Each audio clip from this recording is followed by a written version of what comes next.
ॐ गजाननाय नमः। ॐ गणाध्यक्षाय नमः।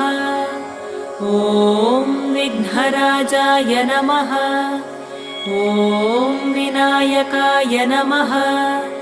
ॐ द्वैमातुराय नमः। ॐ सुमुखाय नमः।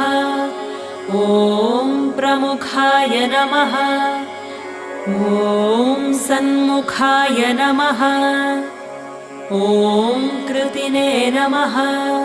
ॐ ज्ञानदीपाय नमः। ॐ सुखनिधये नमः।